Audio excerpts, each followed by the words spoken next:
Deep seek ने पूरी दुनिया को हिलाकर रख दिया है। अमेरिकन टेक कंपनीज और यूएस स्टॉक मार्केट को ऐसा झटका लगा है जो उन्होंने अपने सपनों में भी नहीं सोचा। The release of DeepSeek AI from the Chinese company should be a wake-up call. बात है असल में 20 जनवरी 2025 की। एक चाइनीज रिसर्च लैब ने अपना एआई चैटबॉट लॉन्च किया। इसका नाम था DeepSeek R1 और इसके साथ ही इन्होंने अपना रिसर्च पेपर भी पब्लिश किया, जिसमें उन्होंने बताया कि इनका ये चैटबॉट अभी तक के दुनिया के सबसे एडवांस चैटबॉट से मैथ्स और रीजनिंग जैसे कई बेंचमार्क्स में बेहतर है। यानी कि ओपन एआई का chat GPT O1 model, Meta का लामा, गूगल का जेमिनाई एडवांस्ड, सबको एक ही झटके में इसने पीछे छोड़ दिया। DeepSeek परफॉर्मेंस में इन सबसे बेहतर है, ज्यादा एफिशिएंट है और इसे बनाने में इन सबसे कम समय और कम पैसा लगा था। लेकिन सबसे कमाल की बात यह है कि इसे इस्तेमाल करना आपके लिए, हम सब के लिए कंप्लीटली फ्री ऑफ कॉस्ट है। वहीं दूसरी तरफ ओपन एआई अपने chat GPT O1 pro model को इस्तेमाल करने के लिए $200 पर मंथ चार्ज कर रहा है। इतना ही नहीं, इसको ट्रेन करने की कॉस्ट सिर्फ $5.6 मिलियन रिपोर्ट करी जा रही है। वहीं दूसरी अमेरिकन कंपनीज, चाहे ओपन एआई हो, मेटा हो या गूगल हो, वो सब बिलियंस ऑफ डॉलर्स खर्च कर रहे हैं अपने आर्टिफिशियल इंटेलिजेंस के मॉडल्स बनाने के लिए। इत्तेफाक की बात देखिए, कुछ ही समय पहले जब ओपन एआई के फाउंडर सैम ऑल्टमैन से पूछा गया कि क्या चैट जीपीटी जैसे फाउंडेशनल एआई मॉडल्स इंडिया में इंडियंस भी बना सकते हैं। But if you want to build foundational models, how should we think about that with, not 100 million, but let's say 10 million, could actually build something truly substantial? तो उन्होंने बड़े arrogantly जवाब दिया था कि हमारे अलावा ये कोई नहीं कर सकता। आप कोशिश कर सकते हो लेकिन होपलेस होगा। It's totally hopeless to compete with us on training foundation models. You should try, and it's your job to try anyway.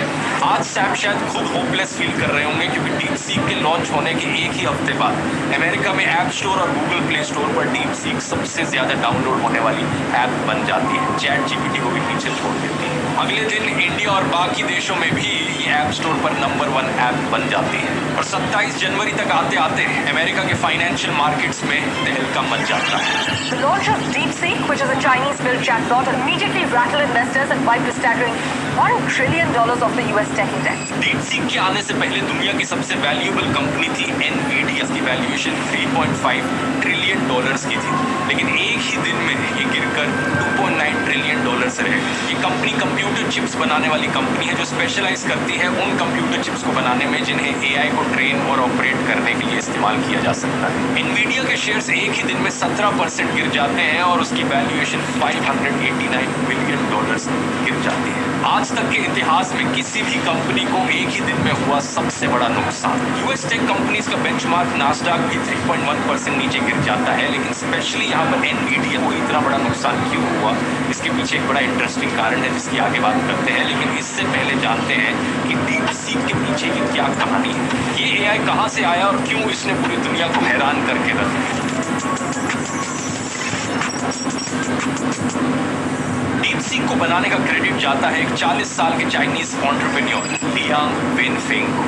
इनका चेहरा गौर से देखिए क्योंकि इनका चेहरा ज्यादा दिखाई नहीं देता। इन्होंने टिल डेट बहुत कम पब्लिक अपीयरेंसेस की हैं और ये अपनी आइडेंटिटी को काफी छुपा कर ही रखते हैं। इनकी लाइफ और हिस्ट्री के बारे में भी ज्यादा इन्फॉर्मेशन पब्लिकली अवेलेबल नहीं है, लेकिन हम ये जरूर जानते हैं कि 2015 में इन्होंने हाई फ्लायर नाम का एक हेज फंड बनाया था जो मैथमेटिक्स और एआई का इस्तेमाल करता था इन्वेस्टमेंट्स करने के लिए। 2019 में इन्होंने हाई फ्लायर एआई की फाउंडेशन करी आर्टिफिशियल इंटेलिजेंस के एल्गोरिथम्स पर रिसर्च करने के लिए। लेकिन मई 2023 की बात है, इन्होंने अपने पैसे का इस्तेमाल किया जो पैसा ये अपने हेज फंड से कमा रहे थे एक साइड प्रोजेक्ट शुरू करने के लिए, एक एआई मॉडल बनाने। लियांग का कहना था कि अपना खुद का एक एआई मॉडल बनाना चाहते थे जो दुनिया के सारे एआई मॉडल से बेहतर हो और इसके पीछे कारण था साइंटिफिक क्यूरियोसिटी।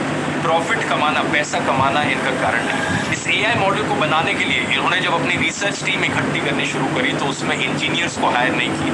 इंजीनियर्स की बजाय इन्होंने चाइना की टॉप यूनिवर्सिटीज के PhD स्टूडेंट्स को हायर किया। अपने एआई मॉडल की ट्रेनिंग कराने के लिए दुनिया के सबसे मुश्किल सवालों का इस्तेमाल किया गया और सिर्फ 2 सालों के अंदर इतिहास में किसी भी कंपनी को एक ही दिन में हुआ सबसे बड़ा नुकसान। यूएस